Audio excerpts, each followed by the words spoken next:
कि परवरदिगार आलम उस परमात्मा को अपने नबी से जितनी मोहब्बत 40 साल के बाद थी वो पैदाइशी वक्त से उतनी ही मोहब्बत शुरू से।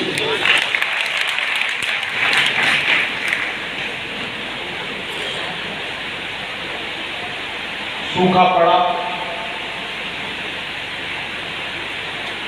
पैगंबर की परवरिश हजरत अबू तालिब के घर हो रही है।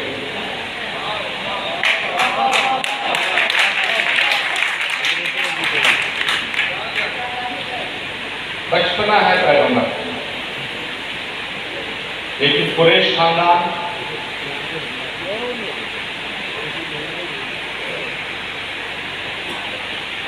उनका एक अलग मर्तबा था।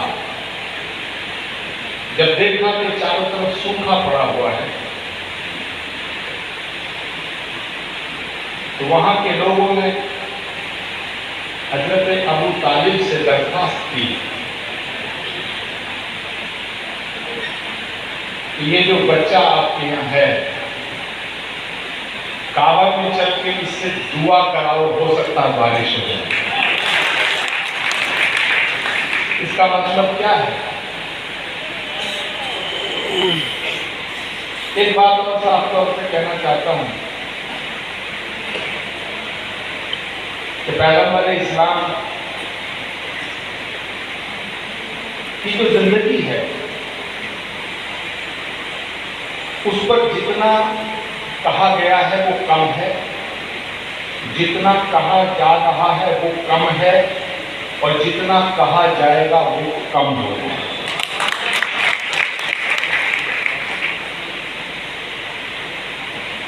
मैं सिर्फ इतना कहना चाहता हूं कि उन्होंने जिन्होंने उनसे मोहब्बत की, उनसे तो मोहब्बत की, लेकिन जिन्होंने उनसे मोहब्बत नहीं की उनसे भी मोहब्बत का इजहार। उनका विरोध करने वालों को एक बार पकड़ लिया गया, उनके हाथ बांध दिए गए रस्सी से, आधी रात का वक्त। उनके कान में कढ़ाने की आवाज आई। अब देखिएगा, जो लोग उनके मुखालिफ थे, जो उनके विरोध में थे, उनको जब पकड़ लिया गया, जिन्होंने उन पर हमला किया, रस्सी से हाथ बांधे गए मुजरिम थे, जब कराहट की आवाज सुनी, पैगंबर फरमाते हैं कि मुझे लगता है कि रस्सी से जकड़न के बाद इन्हें तकलीफ हो रही है, मुझसे बर्दाश्त नहीं होता इनके हाथ धीरे कर। जो पैगंबर किसी की कराहट से बेचैन हो जाते हैं और उनके हाथों को खुलवा देते हैं, उनका नाम लेकर के किसी के गले को काटने वाला मुसलमान नहीं है। बड़ी जिम्मेदारी से बात कर रहा हूं मेरे दोस्तों। कुछ लोग ये कहते हैं कि इस्लाम तलवार की नोक से फैला। इस्लाम अगर तलवार की नोक से फैलता, कुछ लोग कहते हैं कि इस्लाम कट्टरता सिखाता है। मैं इस बात को नहीं मानता। जो चीज कट्टर होती है, जो चीज सख्त होती है, वो सिकुड़ती है, फैलती है। फैलता वो है जो सुराख दिल होता है, दरिया दिल होता है। कि इस्लाम तंगदिली और संगदिली का नाम नहीं है, सुराख दिली और दरिया दिली का नाम है।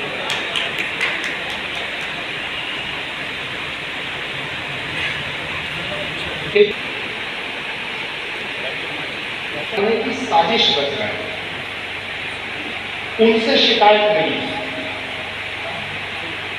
क्योंकि जो शैतान है वो शैतानियत छोड़ दे ऐसा मुमकिन नहीं। इस्लाम को बदनाम करने की साजिश रच रहे हैं। मैं उनसे कुछ नहीं कहना चाहता, मैं उनसे कहना चाहता हूं जो इस्लाम को मानते हैं लेकिन जानते हैं। मैं उनसे कुछ कहना चाहता हूं।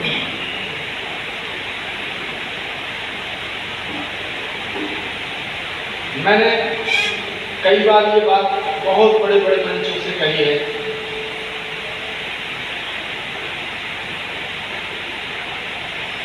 एक ऊंट बेचने वाला नहीं, एक घोड़े बेचने वाला बाजार में बैठा।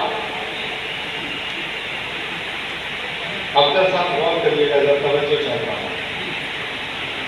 खरीदार आया, उसने कहा तो तेरा घोड़ा कितने का? उसने कहा साहब है तो ये 5,000 का, लेकिन मेरी मजबूरी है कि मैं इसे 2,500 में दे दूंगा। तो उसने कहा यार बात तो तेरी ठीक है, लेकिन ऐसी क्या मजबूरी है कि 5,000 की चीज को 2,500 में देगा? उसने कहा भाई तो 2,500 रुपये कुछ पे नहीं है, तो 2,000 दे दे तब भी दे दूंगा, मेरी मजबूरी है। खरीदार बोला कि मैं हैरान हूं तो 5,000 की चीज का मोल तुमने 2,500 कर दिया, 2,000 भी कहने लगा, मजबूरी बता, मैं तेरा घोड़ा खरीद लूंगा। बेचने वाला कहता है कि मेरी मजबूरी है कि मेरी बेटी की शादी है और मुझे उसके लिए कुछ पैसों की जरूरत है, तो मैं सोचूंगा ठीक है 5,000 की चीज 2,500 में बेच दी। खरीदार ने उस घोड़े की कीमत 5,000 निकाल के उसके हवाले कर दी। बेचने वाला हैरान कि मैं तो इसे 2,000 में देने को तैयार था, तुमने 5,000 क्यों दिया? खरीदार ने जो कहा वो इस्लाम की बुनियाद है। बात को समझना। खरीदार कहता है कि जिस तरह तेरी मजबूरी है मेरी भी मजबूरी है। उसने कहा मेरी मजबूरी है, मेरी बेटी की शादी है, तेरी क्या मजबूरी है?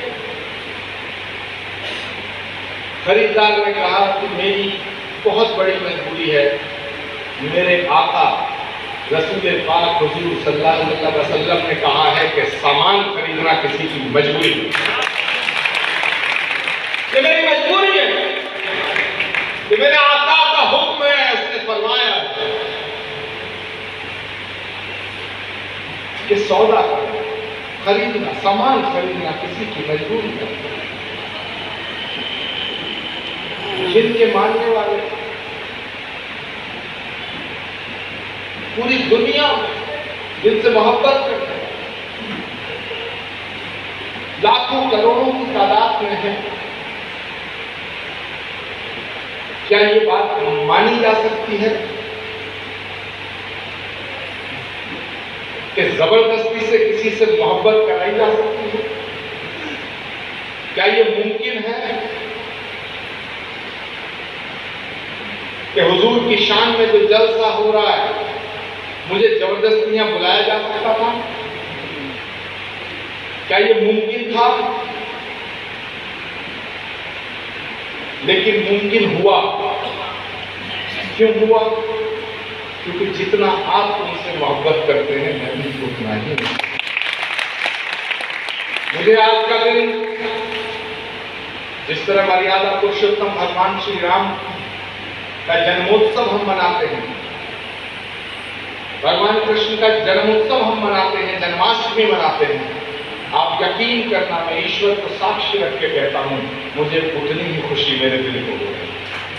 इसलिए मैं दिल से आपको मुबारकबाद देना चाहता हूं। लेकिन बड़े मजेदार वाकये हमारे देश में होते हैं। एक बार मैंने नबी की शान में कुछ पढ़ा तो मेरे दोस्तों ने जो मुझे बड़ा प्यार करते हैं, उन्होंने ये फैलाना शुरू कर दिया कि आचार्य प्रमोद कृष्णन हिंदू धर्म गुरु होते हुए और रसूल अल्लाह की शान में पढ़ते हैं, कहीं ये मुसलमान तो नहीं है। बात जहां तक होती तो ठीक था, आगे निकल गई। कुछ ने एक फोटो बनाई मेरा नाम बदल दिया। यहां तक भी होता तो ठीक था। उसके नीचे लिख दिया कि इनकी पैदाइश तो पेशावर में हुई, पाकिस्तानी है। मुझे कुछ लोगों ने कहा कि आचार्य जी आप ये क्या कर रहे हो, क्यों कर रहे हो? मैंने कहा भाई मैं कुछ नहीं कर रहा, मेरा गुनाह कुछ नहीं है। तो बोले ये बवाल क्यों फैल रहा है? तो मैंने कहा ये तो बवाल करने वालों से पूछो। मेरा गुनाह तो सिर्फ इतना है कि मैंने ये कहा कि अगर भगवान राम सिर्फ हिंदुओं के होते, भगवान राम सिर्फ हिंदुओं के होते तो उन्हें मर्यादा हिंदू कहा जाता, मर्यादा पुरुषोत्तम नहीं कहा जाता। और पैगंबर इस्लाम हुजूर सल्लल्लाहु अलैहि वसल्लम अगर मुसलमानों के होते तो उन्हें रहमतुल मुसलमीन कहा जाता, रहमतुल आलमीन। इसका मतलब है कि राम जितना हिंदुओं के हैं उतना मुसलमानों के, और पैगंबर जितना मुसलमानों के हैं। मेरे दोस्तों, कोई भी सूफी संत फकीर और रसूल, ऋषि मुनि महात्मा और अवतार किसी एक कौम के लिए नहीं आते, किसी एक जाति के लिए नहीं आते, किसी एक मुल्क की सरहद में महदूद भी नहीं हो सकता। अगर वो आता है तो पूरी कायनात के लिए।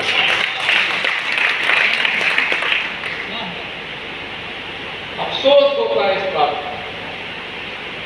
तो कुछ लोग हैं, और अफजल साहब में एक बार को ऐसा मौका आया कि मेरा आना मुश्किल हो रहा था। मैंने सोचा फोन करके माजरत कर माफी मांग ली, लेकिन फिर मैंने सोचा अगर मैं नहीं आया तो कुछ लोगों को यह गलत फहमी हो जाएगी कि मैं डर गया।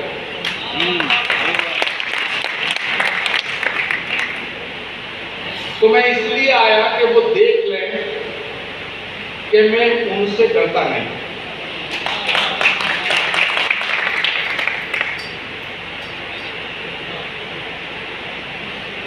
जब ये मेरे साथ में साजिशें हुई तो मैंने टेलीविजन चैनल पे कहा, उसने कहा साहब आप तो पाकिस्तान में पैदा हुए।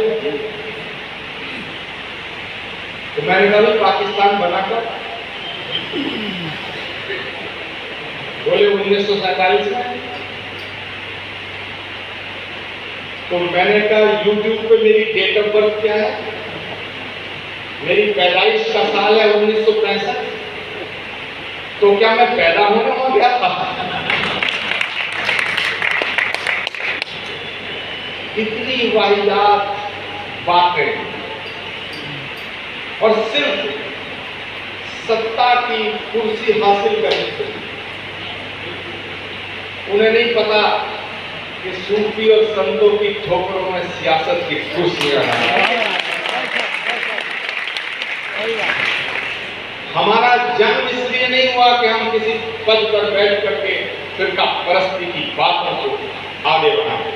हमारा जन्म इसलिए हुआ है, और हमारी जान अगर जाएगी तो इसलिए जाएगी कि हिंदुस्तान में हिंदू और मुसलमान को बांटने वाली सियासत को हम खत्म कर दें।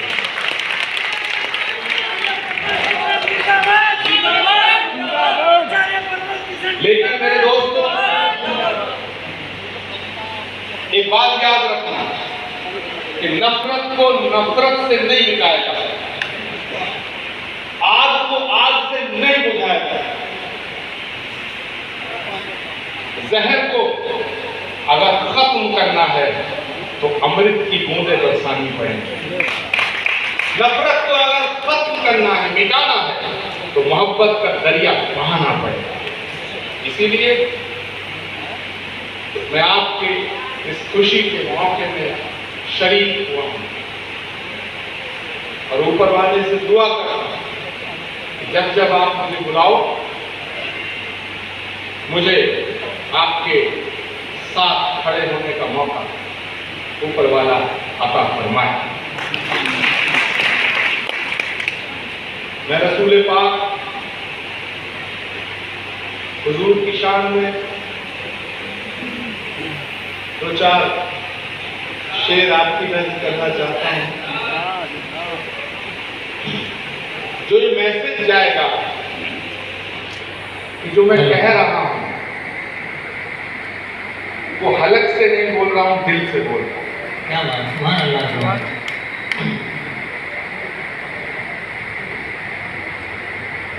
यहाँ मौला के चाहने वाले भी हैं और आपा के चाहने वाले भी हैं, और उन्हीं चाहने वालों में आप तो क्या आपा के चाहने वाले हैं, मौला चाहने वाले, सब लोग आपके चाहने वाले हैं। एक बार जोरदार तालियां हमारे आपा के।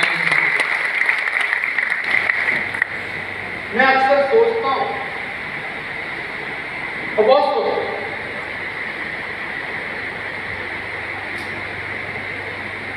नमाज में सबसे जरूरी है वजू करना।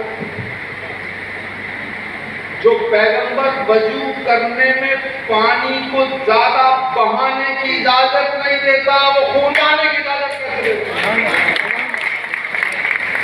पूरी दुनिया के मुसलमान सुने बताएं,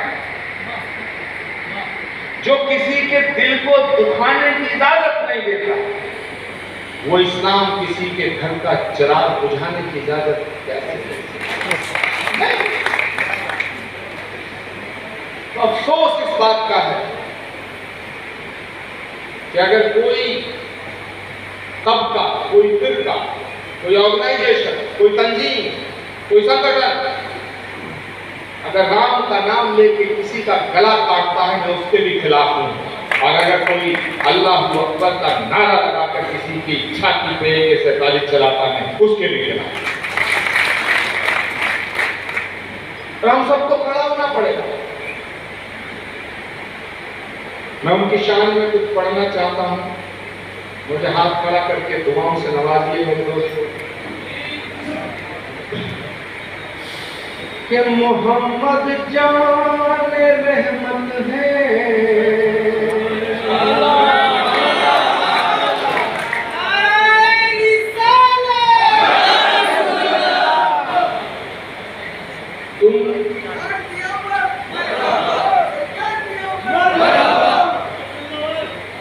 सरकार की शान में नारा दिल खोल के लगाना, बुझे बुझे होके नारा मत लगाना।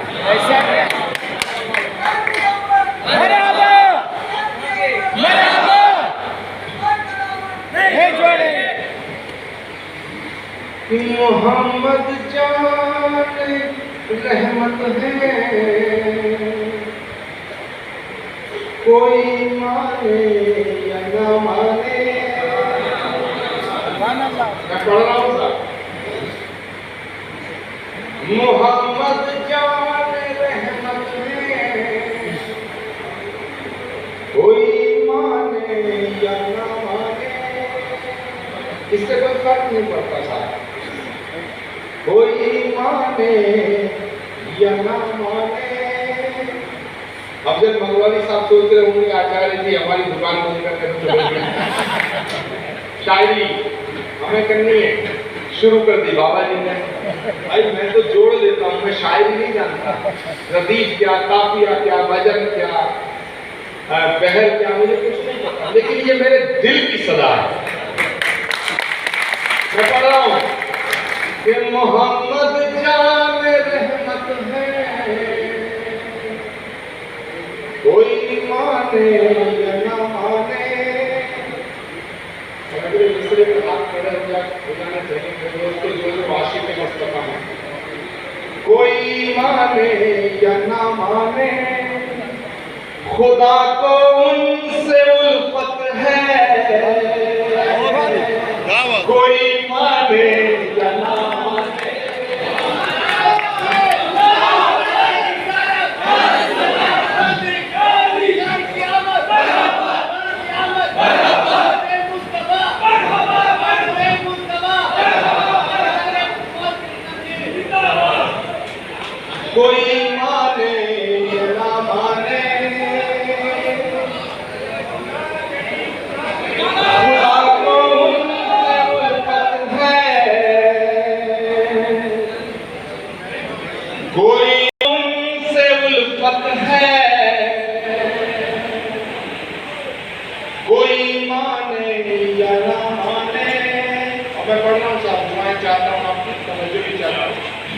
कोई माने या ना माने,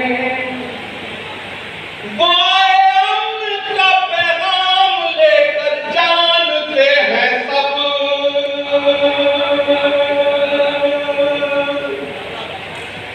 हमें उनसे मोहब्बत है, कोई माने या ना माने। मेरे दोस्त,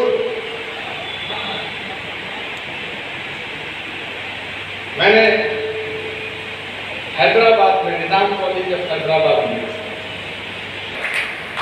हमें डंके की चोट पे चैलेंज देना चाहता हूं तमाम फिल्म परस्ताकों को कि एक रोज आएगा जब नफरत फैलाते फैलाते फैलाते फैलाते वो हार जाएंगे और इंशाअल्लाह हम जीत जाएंगे। आज के मुबारक मौके पे मैं उनकी शान में कुछ और पढ़ना हूं, फिर आपसे रुखसती चाहूंगा। कोई माने या ना माने, गमों से दूर करने की हर एक सौगात लाए हैं। उनकी आमद पर गमों से दूर करने की हर एक सौगात लाए हैं। खुदा शाहिद है वो अनवार की बरसात लाए। इसमें तो नारा रिसालत बनता है।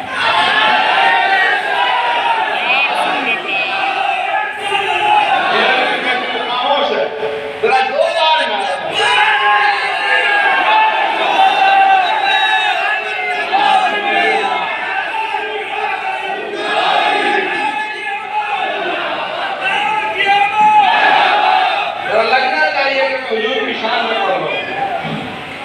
कि गमों से दूर करने की हर एक सौगात लाए हैं। खुदा शाहिद है वो अनवार की बरसात लाए हैं। छठ में हर दिन रोशन हो गई दुनिया। हाथ खड़े कर लेना मेरे भाइयों। अंधेरे छठ में हर दिन रोशन हो गई दुनिया। वो अपने साथ तारों की हंसी बारात लाए,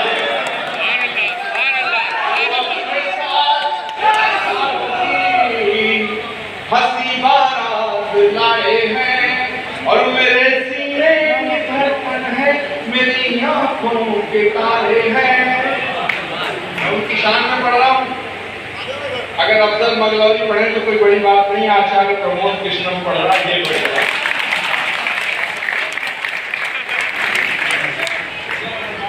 कि मेरे सीने की धड़कन है, मेरी आंखों के तारे हैं। सहारा बेसहारों का खुदा के वो दुलारे हैं। सहारा बेसहारों का खुदा के वो दुलारे हैं। अब एक हाथ खड़ा हो जाना चाहिए उनकी शान में मेरे दोस्तों। दुआ के लिए उठ जाना चाहिए, हाथ नीचे नहीं आना चाहिए। कि सहारा बेसहारों का खुदा के वो दुलारे हैं। समझकर तुम फकत अपनों में तकसीम ना करना।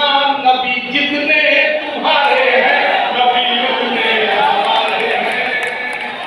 और नबी जितना तुम्हारे हैं, नबी उतना हमारे हैं।